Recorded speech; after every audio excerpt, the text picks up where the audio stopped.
Hello, Jeff here. I would like to talk to you about the instructions for the Annotated Bibliography assignment, which is due here in the next few weeks. First, I want to talk about how do you go about performing the steps for this assignment, and then I'll talk a bit more about the actual structure of an annotated bibliography. So, in case you don't know, an annotated bibliography is a document that contains entries, and each entry corresponds to a single source. Under that entry, you will have not only the bibliographic information of the document that you've read, so it might be the book title as well as the author. In our case, it's always going to be scholarly journal articles. The title of the article, the name of the journal, page number, when it was published, things like that, so that other people, including yourself, can find these at a later date. And then underneath that are usually a few paragraphs and possibly keywords that summarize the main points of this material as it relates back to your initial research question, or in some cases research topic, that motivated you to write this darn thing in the first place.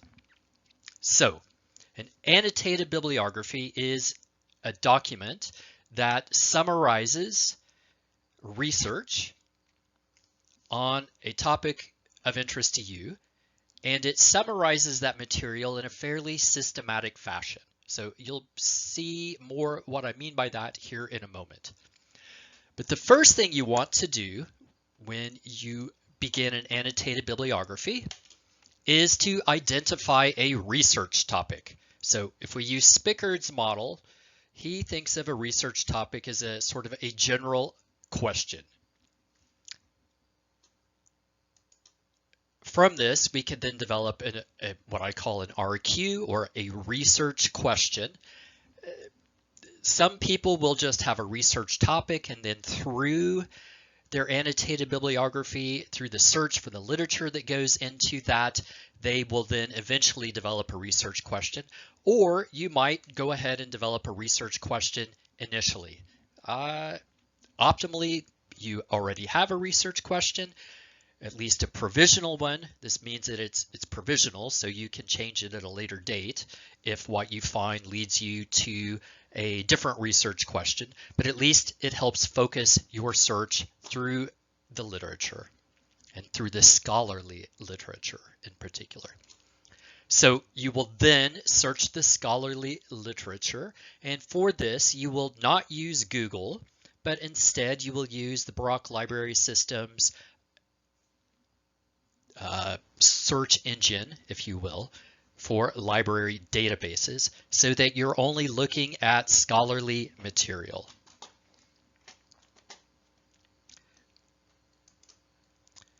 After you collect your scholarly material, so a bunch of articles usually, so you will then begin to you'll have 30 or 40 articles, and you'll skim through those, and what I want you to do is to sort of winnow down, to reduce down this list by making a first cut. So it might be that there was a keyword in your literature search that sometimes brought in material, brought in papers that were not really relevant for whatever it was you were looking for.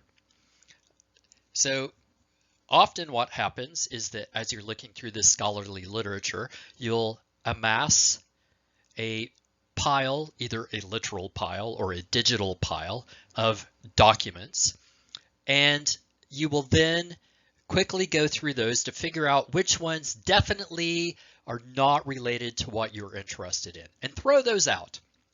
Then come back and you'll have a shorter list, and of those, you'll want to write an entry for each article or source. In this case, it's always going to be an article that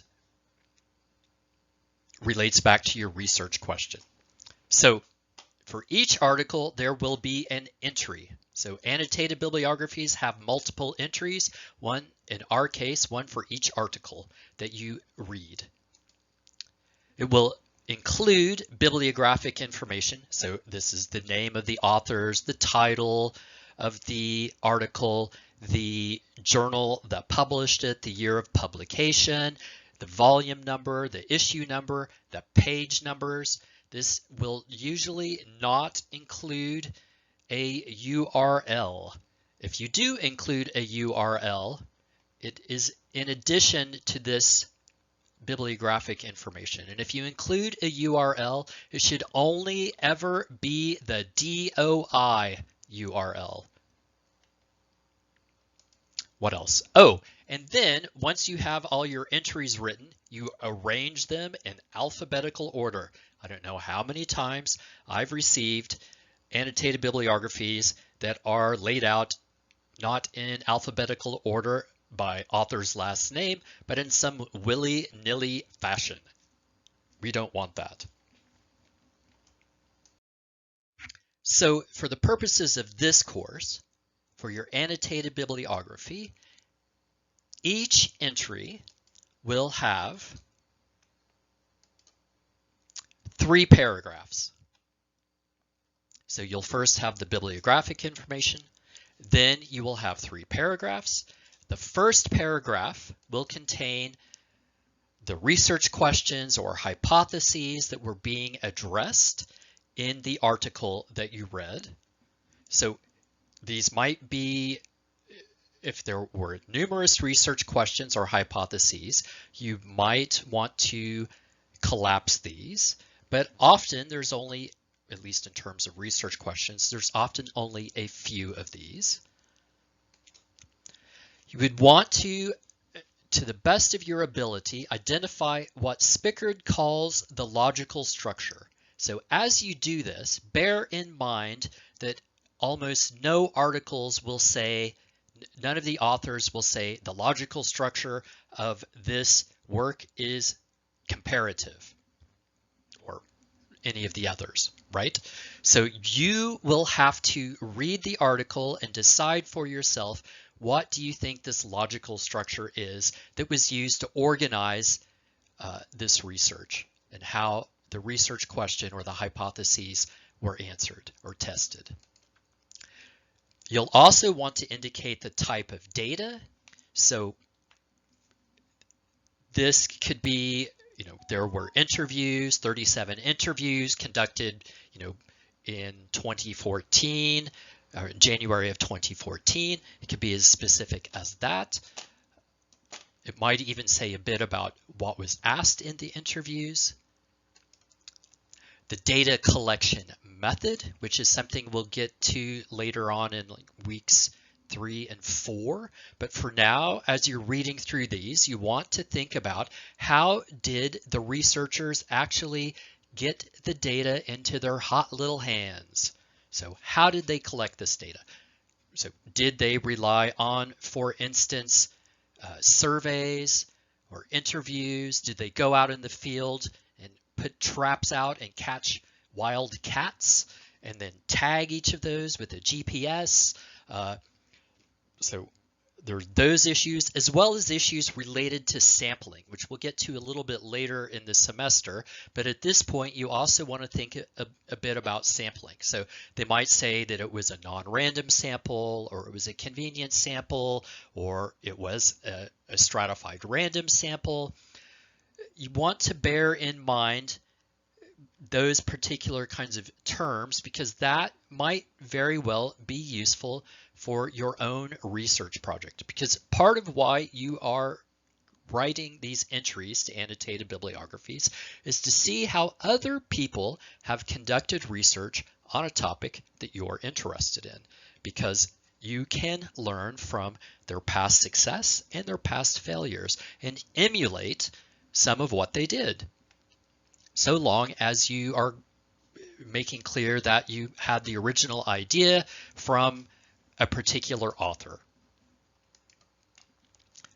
So Cite and sampling procedure. This is related to data collection. I think we get into this closer to week 5, but cite is generally going to be, we were at an Ontario university where we interviewed some number of people. So cite will identify either very specifically or a bit more broadly the kind of place where the data was collected. So they might say we were in Algonquin National Park, and sorry, I guess it's Algonquin Provincial Park, and we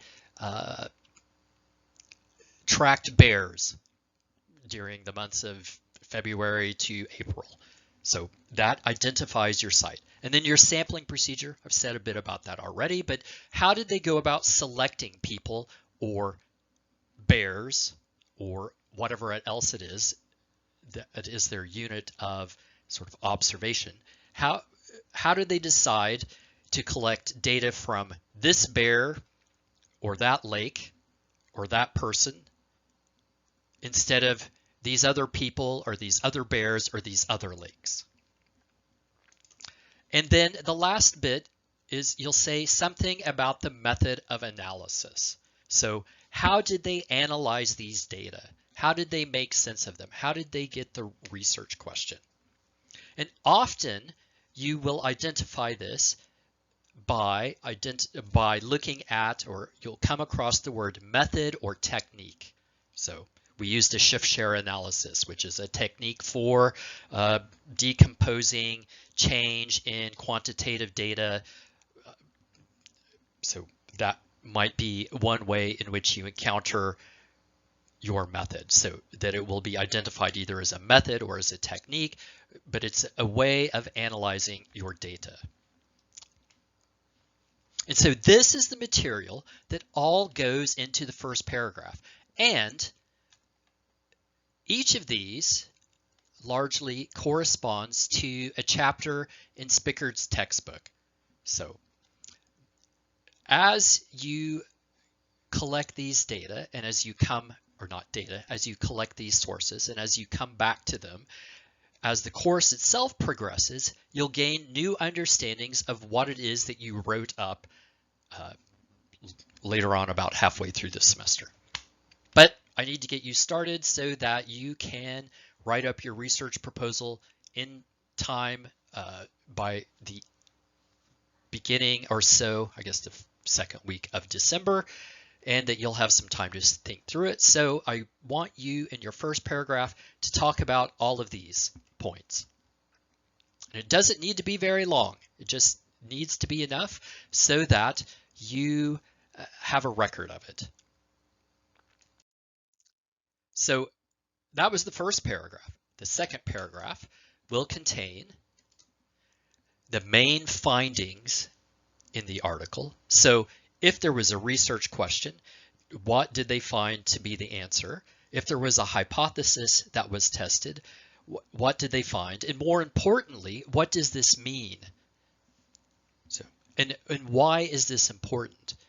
Likewise, most journal articles will identify the limitations of their research. So they might say something like, if, for instance, they were tracking bears raiding picnic sites in Algonquin Park, they might say, our study took place between January and March.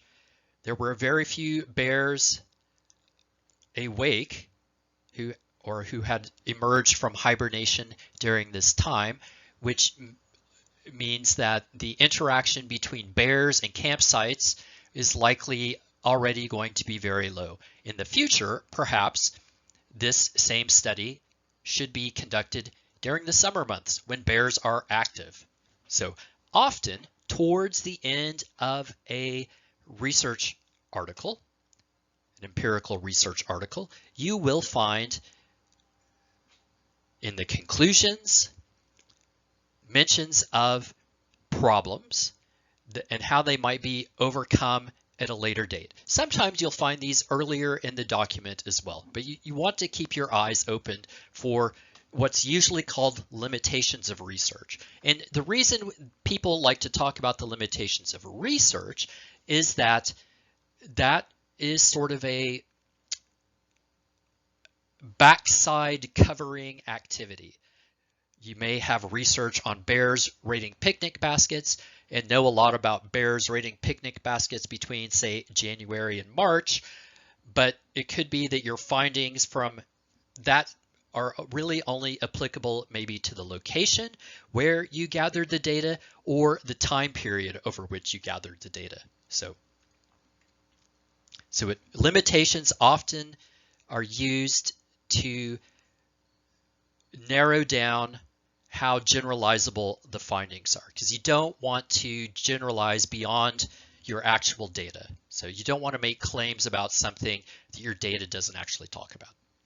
So the third paragraph, it contains a description of the relevance of this work that you've just read, the relevance of it to your project, and including the relevance to Peterborough, because I want you to think about what this research that you're reading, how does it relate both to your research question, but in particular, how does it relate to asking your research question or collecting data to answer your research question in Peterborough? How does this paragraph relate back to that? Or not paragraph, how does this entry relate back to that? How does this information make sense for what you're hoping to do? So that's the general structure. So of the 3 paragraphs that I want to see, what should be in each of those paragraphs.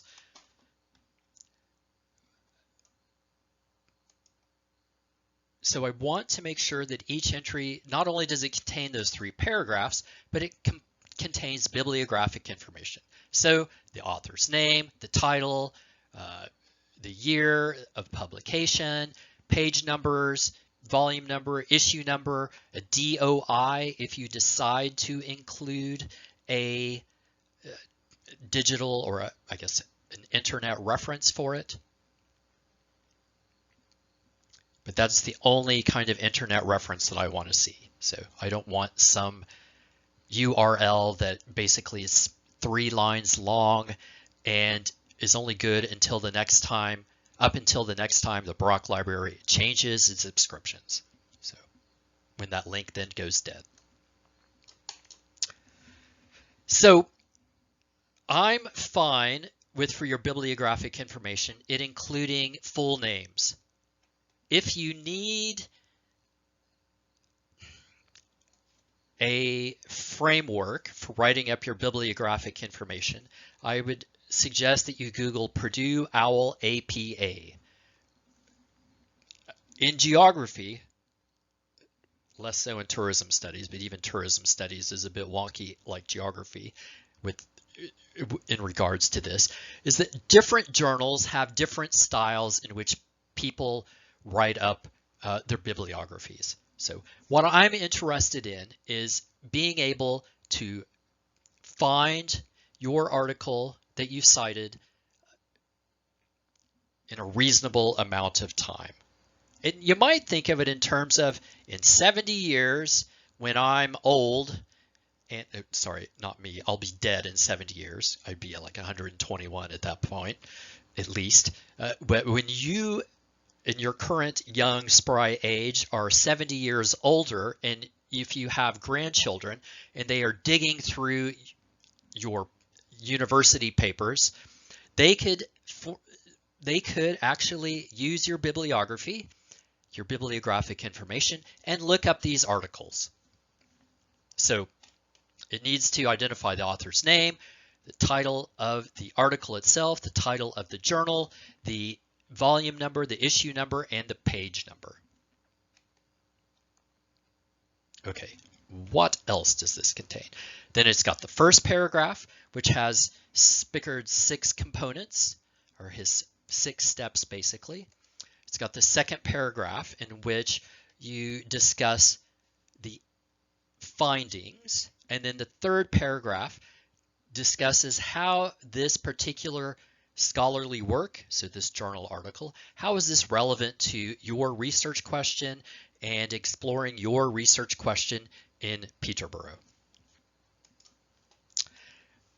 And the kicker for all of this is that I want these all together, these 3 paragraphs, so not counting the bibliographic information or the keywords, but that these 3 paragraphs should total no more than 300 words. So this means that you'll have to be a bit judicious about what you write down. But that is good practice. You will also add 4 or 5 keywords that you find useful, either in that they were keywords you used to find this particular article, or more importantly, they're keywords that after reading this article make you think are probably more important keywords, more useful keywords than the ones you already had.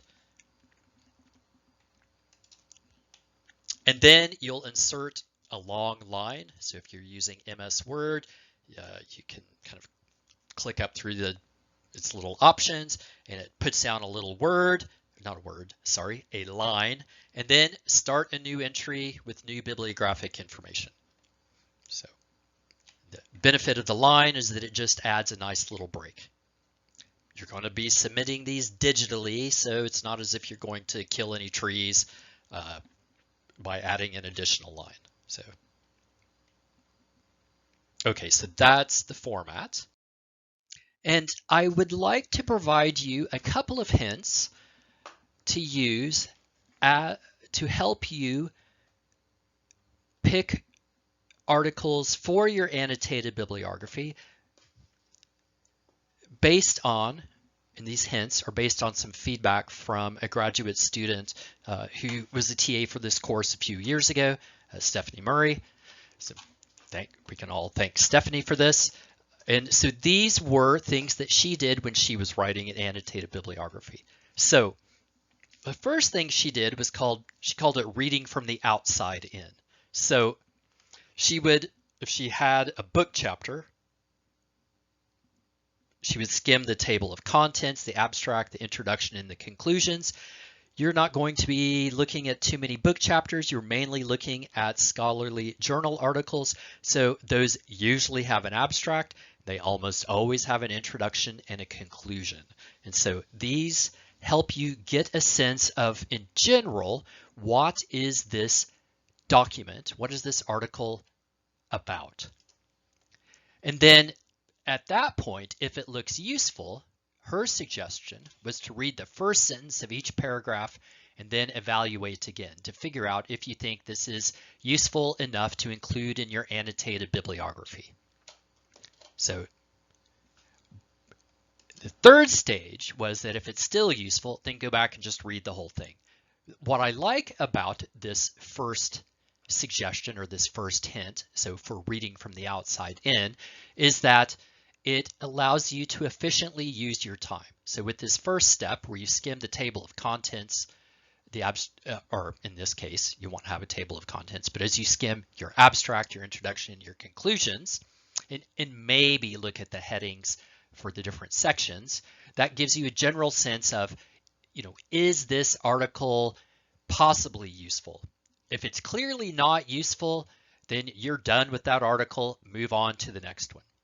If it then still looks useful, then read a bit more closely. So read the first sentence of each paragraph and then evaluate. And this works better for, say, humanities documents than for social science documents, but it still works relatively well for humanities for social sciences, but also natural sciences, so also for physical geographers, and that often the first paragraph the first sentence of a paragraph often provides not just a connection with the previous paragraph, but suggests something about the contents of that entire paragraph. So if after reading the first sentence of each paragraph, if that article still looks potentially useful, then read the rest of it. So because at that point, it's probably useful enough to go into your annotated bibliography. So this notion or this practice of reading from the outside in is the first hint that Stephanie suggested. The second is, and this is one that I learned a long time ago, is to mine the references for leads to other relevant studies. So most of the times, I think there are very few exceptions to this. Most of the time, scholarly articles will cite, so they'll make reference to the works of other people working in that same field. And those citations will go in what some people call a big bibliography, other people call works cited. Occasionally, other people will call it something like literature reviewed, but I prefer bibliography or works cited. In any case, those references are potentially useful as leads to other articles, to other research that's related to your research question. So it's not cheating to make use of those and follow those and look those up. And in particular, what you might find is that you've read 3 articles and they all mention Jones 1997 prominently in numerous times.